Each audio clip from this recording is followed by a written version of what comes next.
So thank you, ladies. Now we've been asked a number of questions regarding education in the state of Utah, and tonight we'll be having a Q&A with our guests and our candidates to address those concerns. So the first question we have is, how has COVID affected education in your life? So first, let's hear from Danae. So a couple of things about COVID that kind of really stood out to me. The first one was about how much time teachers spend working, because when we went to the online school in March, many of us were working like 12-hour days to get it going, as it was quite overwhelming. A lot of people weren't really familiar with the online platforms, so people were spending a lot of time doing it, and we felt like we had a lot of appreciation for the educators at that time, and we kind of have spent all summer preparing and now we feel maybe a little bit less appreciated than we did before, but that's just a small thing. One other thing about COVID that has affected education, I think, if you think about Maslow's hierarchy of needs, and those are really important, the number one need is safety, like those basic needs. And so the really important thing before we can educate the kids, we've got to make them feel safe. And I think that's one of the reasons some teachers are feeling a lot of stress over the new year, because they don't feel safe either. So that's a couple of things that I feel like COVID's affected as far as education goes. It's also going to affect our, Utah is a state with we have a lot of students and a very finite amount of money. And we're looking at spending a lot of, I don't know how we're going to spend all the money we need to spend. So that's another problem that I see. So you mentioned Maslow's hierarchy of needs, and so for people who aren't familiar with that, can you explain his pyramid? Yeah, so what that is just we have our very basic, it goes from like the very basic needs like safety, and then to food and shelter, and then it goes to entertainment and enlightenment. It just gets this kind of a pyramid, and in order to learn, kids have to have the bottom rung met before they can learn. They have to feel safe. That's why we do so much community building in the classroom, because we want the kids to feel like they're safe there. And that's why this COVID is a concern, because there are many people who are not. It's going to be a little bit different with teachers and masks, just very different school thing. And I just think that that's going to be a struggle. It's kind of making the kids feel safe. That's going to be a really important thing for us to do. Yeah, I think so. Tori, let's hear your perspective.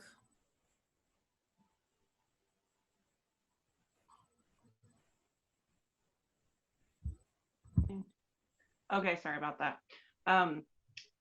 As a mom, I was faced with a lot of the same things other moms were faced with all of a sudden. But I think to a lesser degree, because we already had a rhythm that was home-based, but we still couldn't do our extracurriculars. Everything was on the computer. And I am so sympathetic with all public school mothers and fathers, because just dealing with piano online and doing Skype and Zoom and Marco Polo and like everything just for like our couple of extracurricular classes was it overwhelmed me, and it was only like our extracurriculars. We did have school 2 times a week at like a homeschool support school. We weren't able to do that. So I think it had a less effect on me than other people, but I can still feel so sympathetic to a lesser degree with all the public school parents. And so my heart goes out to everyone who had to deal with that and who continues to make those choices about what's the best way to educate your child, because it really is so personal. Every child is different. Some kids are fine on computers and some are not. Very true, very true. So is there anything that the panel would like to add? Oh, Kate, I can see you raising your hand. Yeah, I just wanted to ask Tori, do you have you had any parents go to you and ask you for advice, knowing that you're a homeschool mom? I am in a lot of Facebook groups, and there is such an explosion of new homeschooling parents within those groups. It is really eye-opening. I know there's a Utah-based curriculum company that just moved into a new warehouse. They were moving into it in the beginning of COVID, or like they were going to have their grand reopening when COVID closed it down, and they're already surpassed the capabilities of that warehouse because so many people are searching out other options. So yeah, there are so many people and like personal friends and people I don't know. It's kind of fun to help people because there are so many resources and it is so overwhelming, but you have to really know what your child needs and what your family wants the school to look like. So in that case, public school is definitely easier because you don't have to make as many of those choices. But homeschooling is really fun. That's why we chose homeschooling, because I thought it sounded fun.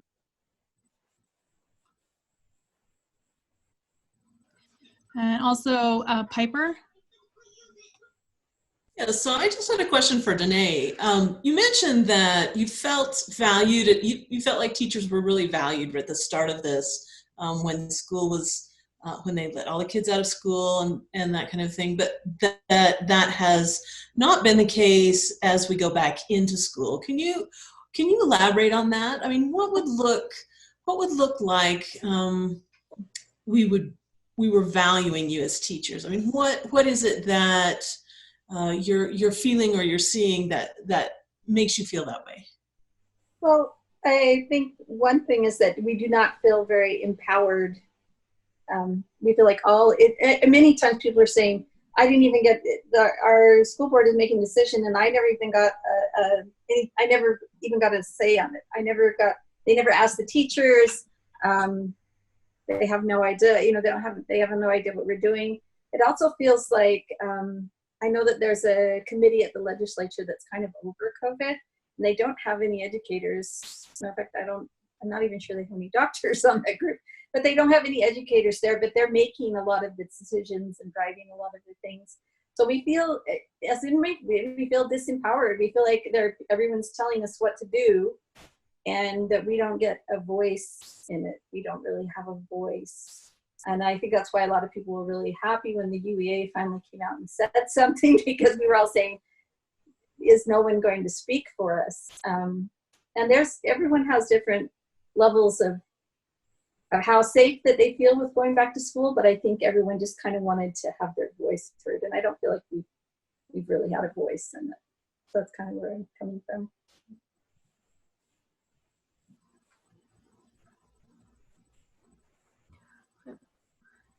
Any other comments from the panel? All right, let's move on to the next question. Under what circumstances would you feel comfortable teaching during COVID this fall? So we'll hear first from Danae, and then Kate Walters is also a teacher, and we'll hear from Kate after Danae speaks. So I think what's funny is that until I actually didn't feel very nervous about going back to teaching for most of the summer, but as the summer's gone on, I've gotten more and more nervous about it.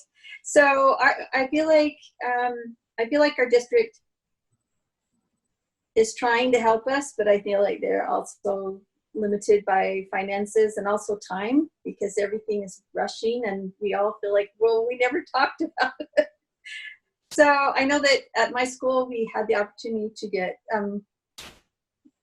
this is what I said I wanted from my school. I said, I want a plexiglass shield, or a plexiglass wall that I can stand behind if I want to, so that I can take my mask off occasionally and talk without that. And I also had, they ordered me a microphone so that I could use a microphone when I have the mask on. So most of the day I'm going to be wearing a face shield and a mask, because I have my family at home. I'm one of those teachers who's, I'll just say it, I'm over 55. So I'm a little bit worried about my own family. I have a brand new baby granddaughter that I want to be able to see. And so I'm planning on doing total PPE. So they are putting, so I'm going to be completely wearing a mask and a shield. All of my students will be wearing a shield, a mask or a shield. We're putting Velcro down on the floor that is going to be making, like, we're calling it the no-fly zone. that's like our own place that the kids can't go into. I don't know. Like I said, the closer it gets, the more nervous I get about it. I'm mainly concerned about non-compliance with the mask mandate because I feel like it really is important for teacher safety. So as long as the kids are wearing a mask and I'm wearing a mask and we're keeping as much distance as we can, I think I'll feel okay about it. So. Kate, what are your thoughts?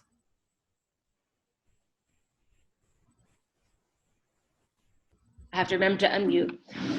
Like Danae, I've finished 16 years of teaching, and so we have about the same amount of experience.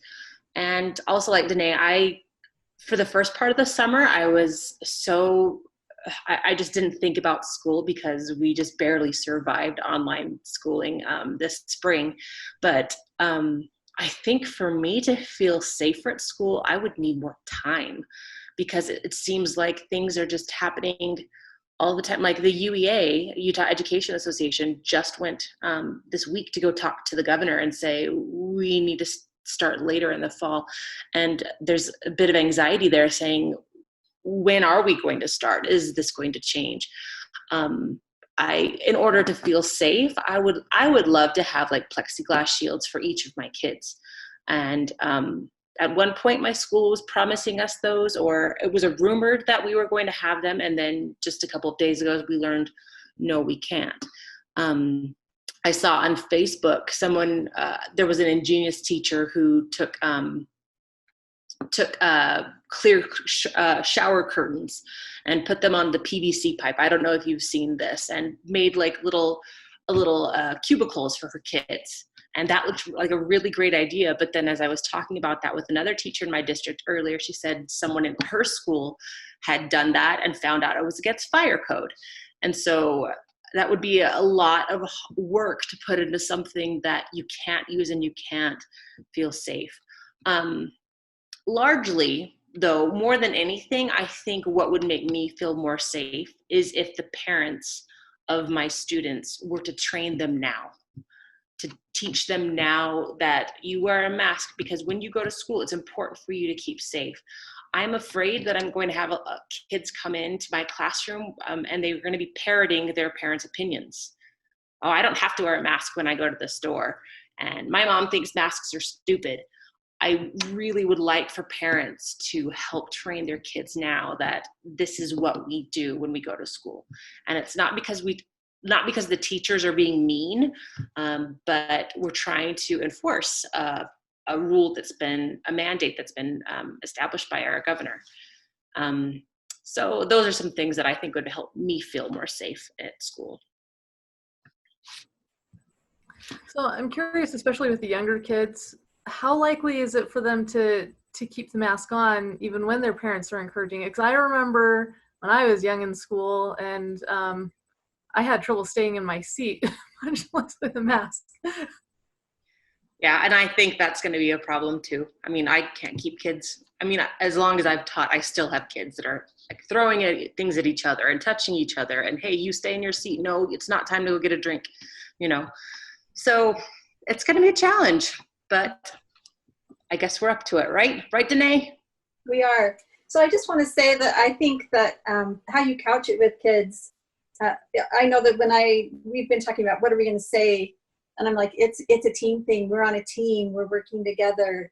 To say that it's not as scary. This is something we're doing to help people. And they also say it's important. A lot of people have been saying, if you tell your kids they can only watch TV or play video games if you allow them to do those things anyway. But if they want to watch TV for an hour, they can wear their mask. They get used to it better that way. So if they've worn it at least for a little while before they come to school, it's going to be a lot easier. It's going to be really hard on kids who have not worn a mask ever to just start wearing one all day long. That's going to be hard.